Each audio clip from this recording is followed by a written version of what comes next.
बदतमीज बहू।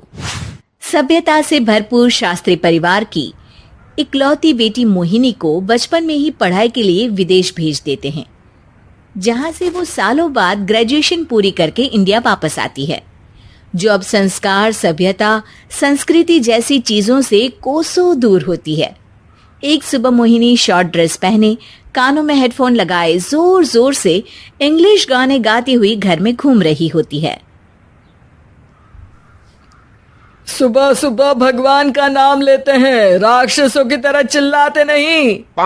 पॉप्स, आपको अच्छे गाने की बिल्कुल समझ नहीं है, सो ठीक है, चिल पिल। अरे मोहिनी, पापा से ऐसे बात करते हैं क्या? सारी तमीज भूल गई हो। ओह मॉम प्लीज, इतनी बड़ी भी कोई बात नहीं हुई, सो डोंट ओवर रिएक्ट। ऐसे ही दिन बीतते हैं जिसमें मोहिनी के तौर तरीके, रहने और बात करने का ढंग उसकी मम्मी पापा को परेशान करने लगता है।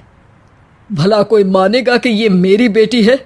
रीति रिवाज और संस्कारों से तो इसका दूर दूर तक कोई नाता नहीं, और अब तो लगता भी नहीं कि कभी होगा।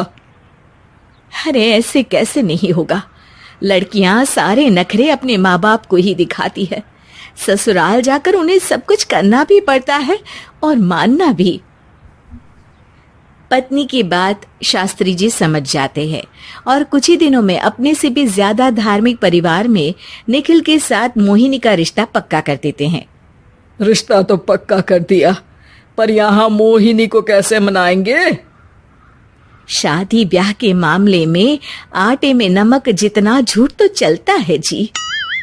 इसी तरह एक के बाद एक तिकड़म लगाते हुए दोनों मिलकर मोहिनी को शादी के लिए तैयार कर लेते हैं और मोहिनी निखिल की शादी हो जाती है, जिसके अगले दिन से ही मोहिनी दोबारा अपने पूरे अवतार में शॉर्ट ड्रेस पहनकर घर में घूमने लगती है।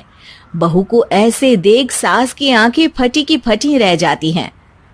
अरे ये क्या बेशर्मी है, हमारे घर की लड़कियां जींस तक नहीं पहनती और तुम बहू होकर इतने छोटे कपड़े पहनकर पूरे घर में घूम रही हो। सीरियसली मॉम, प्लीज आप अपनी इस 80 के दशक वाली सोच में मुझे इंक्लूड मत करो। हाय तौबा, एक तो बेशर्मी दिखाती है, ऊपर से सास के साथ जुबान भी लड़ाती है। अरे जल्दी कपड़े बदल कर आ, घर की पहली आरती तुम्हें ही करनी है। इतनी देर में निखिल भी वहां आ जाता है। माँ पापा आने वाले हैं, पूजा का सारा सामान तैयार है ना? ये पूजा हमेशा मेरे बॉयफ्रेंड्स के पीछे पड़ी रहती थी और अब हस्बैंड के पीछे भी आ गई। मोहिनी की बातें सुन सास तो अपना सिर पकड़ लेती है, लेकिन निखिल किसी न किसी तरह उसे पूजा के लिए कन्विंस करके कपड़े चेंज करने के लिए भेज देता है, जिस पर पूजा खत्म होने के बाद वो एक बार फिर अपनी शॉर्ट ड्रेस में आ जाती है। बहू, ये क्या तरीका है? संस्कार नाम की कोई चीज है या नहीं?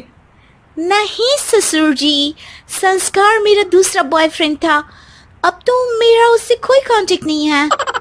मोहिनी का जवाब सुन के ससुर तो भगवान नाम जपते वहां से चले जाते हैं, लेकिन सास बहू के बीच कहा सुनी फिर शुरू हो जाती है, जिसे इग्नोर करते हुए मोहिनी घर से बाहर चली जाती है और देर रात घर वापस आती है।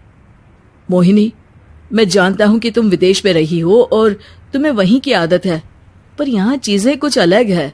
अगर तुम उस हिसाब से कुछ एडजस्ट कर लो तो सबके लिए सही हो जाएगा। I am not in a lecture mood. Good night. अगली सुबह मोहिनी देर से उठकर एक बार फिर उसी तरह सबके सामने आती है, जिस पर उसकी सास कुछ बोले उससे पहले ही मोहिनी की दोस्त मोनिका और रेचल वहां आ जाती हैं। Oh hi darling, how are you? OMG, we missed you so much. I missed you too darling.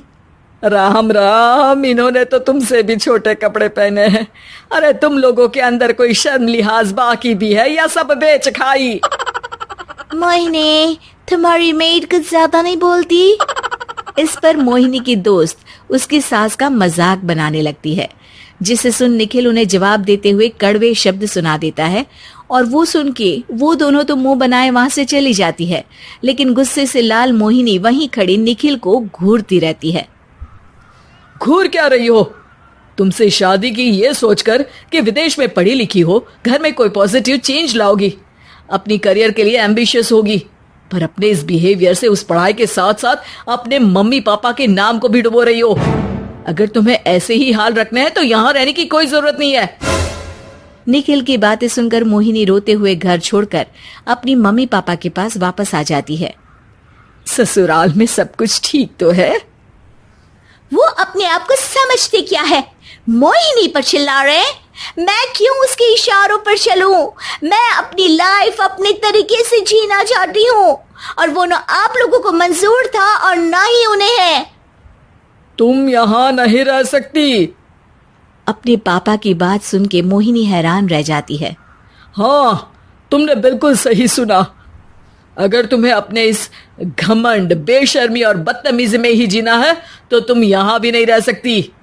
बेटी, मैं मानता हूँ हमारे यहाँ रीति रिवाज बहुत मायने रखते हैं और हमने उन्हीं के ओवरडोज से बचाने के लिए तुम्हें विदेश भेजा था। एक लड़की जो शादी करके घर और बच्चे संभालती है, उससे तुम अपने आप को ज्यादा समझ सको इसके लिए भेजा था। तुम उससे ज्यादा समझो और बनो, पर तुम तो किसी दूसरी ही ट्रेन में चढ़ गई बेटा। उसके मम्मी पापा बहुत देर तक मोहिनी को सारी बातें समझाते हैं, जिन्हें सुनकर मोहिनी को अपनी गलती का एहसास होता है। वो जॉब ज्वाइन कर लेती है और ससुराल वापस आकर उन्हें मॉडर्न बनाती है और खुद भी कुछ रिवाज सीखते हुए खुशी से रहने लगती है।